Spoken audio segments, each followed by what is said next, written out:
Hey, hey, hey! Welcome everybody to episode number 20 of the Freelance Marketing Ninja Show. I'm your host, Eric Stephenson, streaming at you live from Salt Lake City, Utah. And yeah, we're episode 20, man. Keep coming up with stuff to talk about. It's, I think that's the challenge with doing a show like this. I have something to talk about today, and I'm really excited to share it with you. So we might as well jump right in. Dispense of the pleasantries and just do it. Let's talk today about email copywriting. It's one of my favorite subjects because I write 2 emails a day to my list. You don't have to do that to start. You could, you don't have to even send any emails to your list. But if you are, paying for traffic and you're getting people to sign up for your list and you're not mailing them, well, you're just wasting your money, right? You're not leveraging the number one asset you have in your business, which is your email list. So let's talk about how to write emails, just some of the things that I do to make my emails more readable, keeps people engaged and keeps them reading more and clicking on the links. I'm just going to share. So there are a couple of tools, first of all, that I like to use. The first one is a tool, this headline checker from the American Marketing Institute. You can see the URL there. I can probably drop this in a comment below, but this is a headline analyzer. I write a headline, or I write an email subject line. I plug it into here, and it scores that headline based on the emotional marketing value. So why is this important, right? The very first thing that people see when I send an email to them is my name. So if they're familiar with my name, if I build up a little bit of trust, then the subject line doesn't matter as much, because if, say, your grandma were to send you an email, for example, you would probably open that email regardless of what it said in the subject line. But then the next thing that people notice is what you say in the subject line. That's the bold part, and that's the first thing that they see.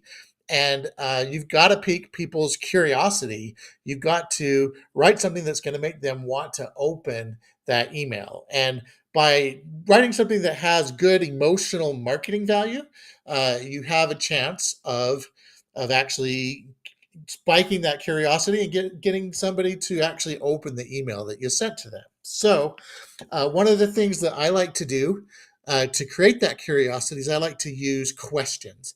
That's questions are a great way to write subject lines, because psychologically we are actually programmed. We're hardwired. Our brains are hardwired to answer a question whenever it's answered. So let's write this. Let's try this. Ready to peer into the crystal ball. Right. So obviously this is about the future where we're talking about the future, but I'm going to submit that for analysis. And that's telling me that it's scoring at a 42% based off of spiritual words that have spiritual appeal. And just for context, right? The English language typically contains approximately 20% emotional marketing value words. So you want definitely to be more than 20%. And most professional copywriters headlines typically have in the 30 to 40% range in their headlines. So you could definitely have more, but I usually shoot for over 30% on this headline analyzer. So I think that's a good subject line for us to use. And then I write my email in a separate tool, and this is called the Hemingway app. And this is a tool. These are both free tools, by the way. You don't need to pay anything to use these. These are websites that you can go to that help you with your writing. The Hemingway app actually grades the readability on a grade level, and for most marketing, you want it to be as readable as possible, and really really easy to read. Really simple is what you're going for. Typically a third grade level or a fourth grade level, and it doesn't matter really how complex the solution you're selling is. There's a company called Agora Financial. That Agora Financial does huge volume of email for systems that have stock tips, for example, like the Motley Fool, I believe, is uses Agora Financial. Their copywriters, their copywriters are required to use the Hemingway app and get a third grade or fourth grade level, or they won't send that email. So even for complex financial products where you have a more sophisticated audience, you still want to shoot for a third or fourth grade level. That's true for just about anything you might want to market. So I actually write my emails in here because this tells me if I'm writing sentences that are too complex. It tells me what grade level is, and it tells me about maybe some other mistakes I might be making. So the headline that I chose was ready to peer into the crystal ball. I might ask another question to start the email. Again, especially at the beginning of the email, I want to do something that's going to engage my reader's curiosity as much as possible, because the goal is to draw them in and have them keep reading. And especially the beginning of the email, which is called the lead. In other marketing terms, it might be called the hook. That's where you're trying to hook somebody.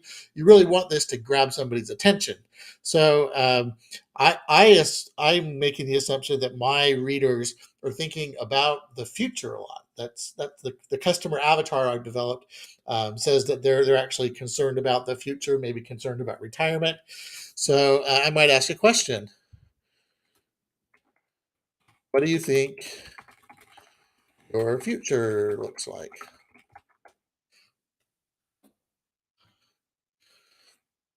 And I'll just because I'm doing this on the fly, you might kind of catch me just thinking a little bit. This is part of the process. I don't usually just like spit out an email. I have to sit and think about it. But what do you think your future looks like? Does it?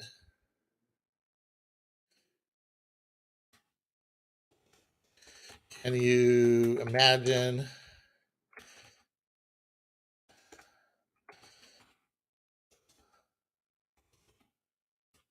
future where you're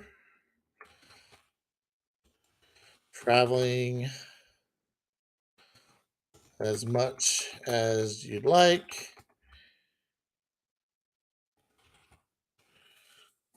where and even though this is not, you probably wouldn't start a sentence with where, like in like normal English writing for a school paper. You don't have to necessarily follow the rules of perfect English and perfect grammar.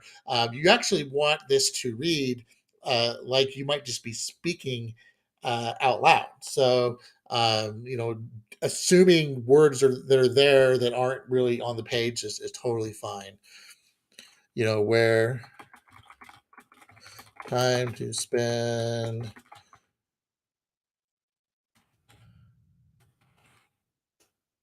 have ample time with your loved ones.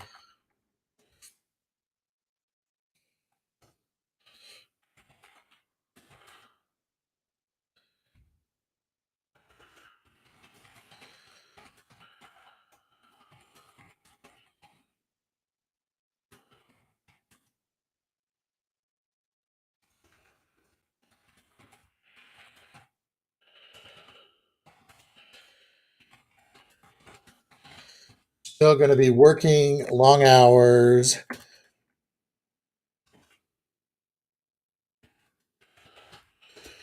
wishing for more fulfillment. So we can already see that I'm actually being graded at a fifth grade level, which tells me that I might want to even simplify this even more. Even though these aren't long sentences, the sonnet sentences aren't very complex. Um, I might be using some words that are even, too complex for like a third or fourth grade level. So maybe I'll try this one. There, that one sentence kind of fixed it for me. And as we get longer and type a longer email, it might actually, go down to the third grade level. So the actions you take today.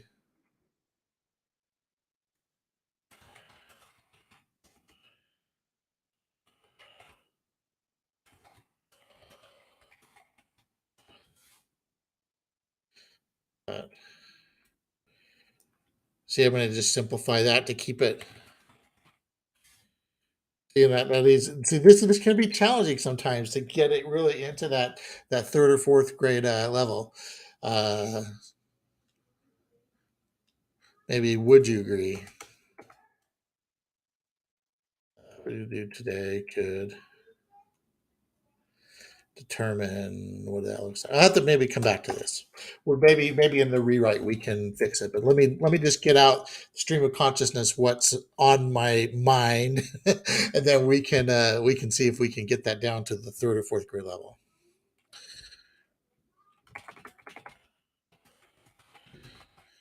They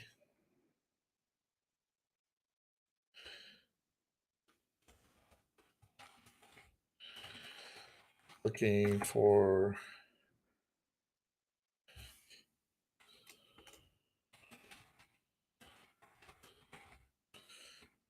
one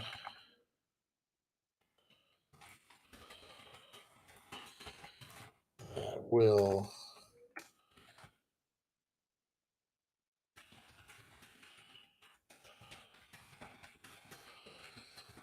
be so I've kind of set this up just so you can see what I'm doing. I've kind of set this up with some emotional triggers, talking about really the reasons behind why somebody might want to make more money. So maybe they want to spend more time with their loved ones. Maybe they want to travel more, and they definitely don't want to work long hours at a job they don't like. So just kind of illustrating the kind of the difference between those two, pulling on those triggers a little bit, and then stating that maybe the way to get what you want is by uh, attending the event that I'm promoting called the Business Launch Challenge.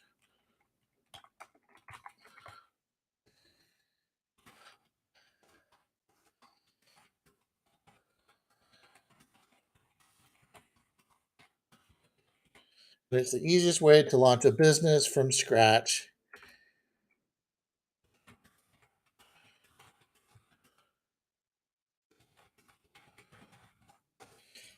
Right. So um, the other thing I wanted to kind of point out, now that we've typed a few sentences here, is you notice I'm actually putting breaks in between each sentence, right? The reason I do that is that say that we were to not do that. We were going to organize the email like this. When you look at that, to your eye, it looks like it's more. It looks like it's just more convoluted or more complex. But it just if you break it out on each sentence, it just creates more space, especially on mobile, which mobile is already going to compress this even more. So having really long paragraphs that maybe take up somebody's entire phone, it just visually makes it more difficult for them to consume. Right. So there we go. And I might even put in a call to action here. A call to action is what the action I want people to take when they are reading my email. So if they're identifying with with what I'm saying in the email, and they want to take the action I'm trying to get them to take. That's what a call to action is for. So I might say to tap here to register for next event. And I might put something like this and bold it, and that's what I'm going to hyperlink. One of the things that you might notice is I've got that on its own line by itself. And the reason I do that is just to make it really clear, where do you click to do the next thing, right? Want to make that super clear. That's going to get you more clicks to whatever you're promoting if it's really clear what people need to do next.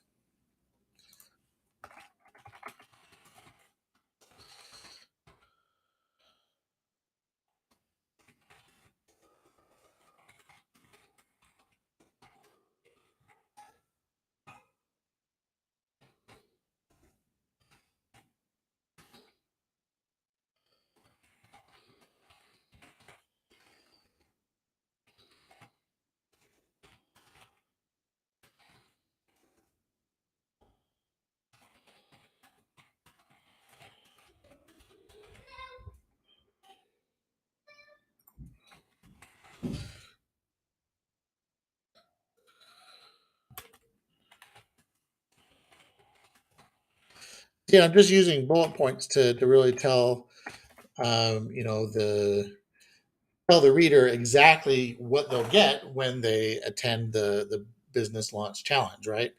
I'll say that they will get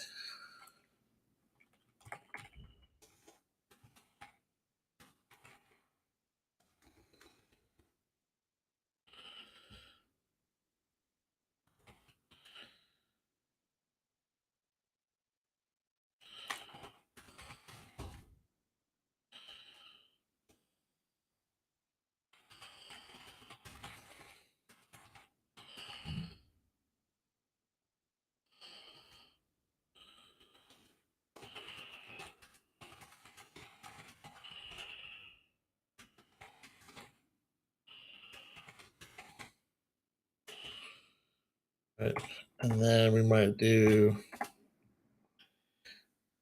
one more bullet point. And we can come back to that. And we don't need to write the whole email while I'm here, right? So, but from here, after these bullet points, what I'm going to say is, so if that sounds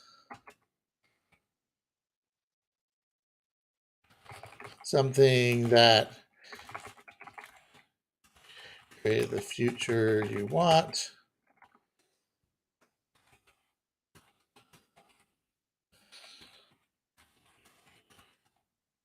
here, save your seat. And I'll just sign off. I usually say, wishing you success. That's pretty much it. Doesn't have to be very long. It doesn't have to take you a long time. I might go back and one of the things I might do is I might try to fix this yellow sentence. If I had made this, if I had made this even more complex, what happens?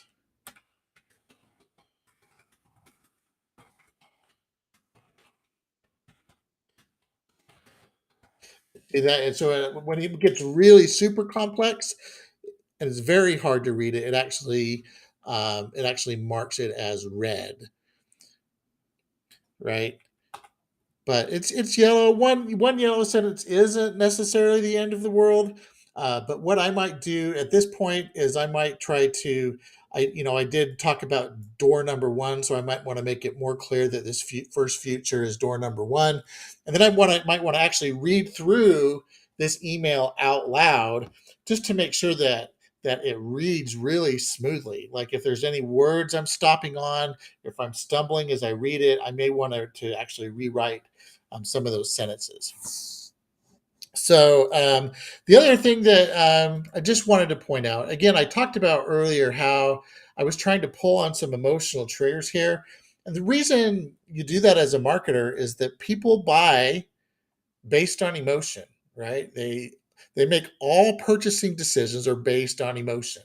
Um, Put it out in the chat. All purchasing decisions are made on emotion, and then people try to justify their purchasing decisions with logic. So that's uh, that's really how easy it is to write an email. Some people do, they build this up in their mind as something being incredibly difficult. I will say that when you get started, if you're new to this, it may be a little bit more difficult for you than this was for me, just because I've been writing 2 emails a day for the last 6 months or so. So the more that you do it, the easier it becomes. But just remember these points here. Keep it really simple, readable, third or fourth grade level, and then put the space in between. Keep your calls to action separate, and maybe even bold them. You just do those things. Um, Chances you'll be ahead of most beginners when they start writing their own emails. So, anyways, hope you got some value out of that. Let's stop sharing my screen. 20 minutes to write an email. I think it took me that long yesterday to set up a whole funnel. So it just goes to show that some of the things people are really scared of are really not as scary or not as difficult as you might think. So that brings us to this next segment. Yes, it's the beginner tip of the day.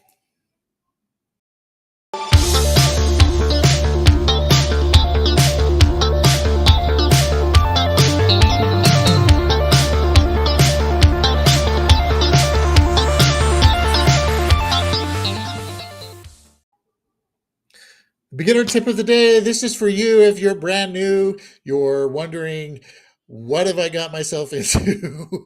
How do I make this process easier on me, right? These are just tips for people who are just getting started, maybe wondering what you're going to be getting into. So um, the tip is fall in love with the journey. Don't be as focused on the end result. Let me repeat that. Learn to fall in love with the journey and don't be as focused on the end result, especially at the beginning. I get that you might be thinking, "Oh, is this a scam? Is this? Am I capable of doing this?" You might have all of these limiting beliefs clouding your judgment, making you feel scared when you start doing this stuff. It happened to me. It happens to a lot of people, especially if you've spent any kind of money and you want to recoup that investment as quickly as possible. I get it, but I just want to be realistic that not everybody sees results in 1 month or 2 months and starts making 10K, 15K a month.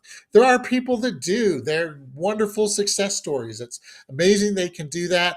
And they may just have certain skills that lend themselves to that right away that maybe most people don't have when they get started.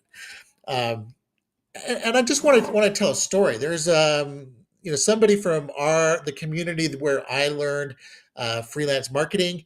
Uh, if you know, his name is Jared, so some of you might know who I'm talking about. I didn't clear this with him, so uh, I've asked him if I can share his story before. He said it's okay. So he started about 5 years ago. He started before me. He's been doing this longer than I have. And he shared recently on his Facebook page that it took him 9 months and $2,000 in ad spend to make his first $97 sale, where he may have made, I don't know what the commission was back then. Commissions typically could be anywhere between 50% up to 100% of what people pay. So worst case scenario, he spent $2,000 to make his first $50, working 3 hours a day over 9 months, right? And it's not like things were easy for him. Like he shared that at that time he'd had to move back in with his aunt-in-law. He and all 5 people in his family had to do it. They had to share a room with their 7-year-old son. He and his wife did, and he was shooting videos in his laundry room and had to have a sheet like cover the washer and the dryer. So he definitely, was in a lot of debt. Like he definitely um, did digital marketing, affiliate marketing, freelance marketing, whatever was his effort to try to get out of that. So it took him.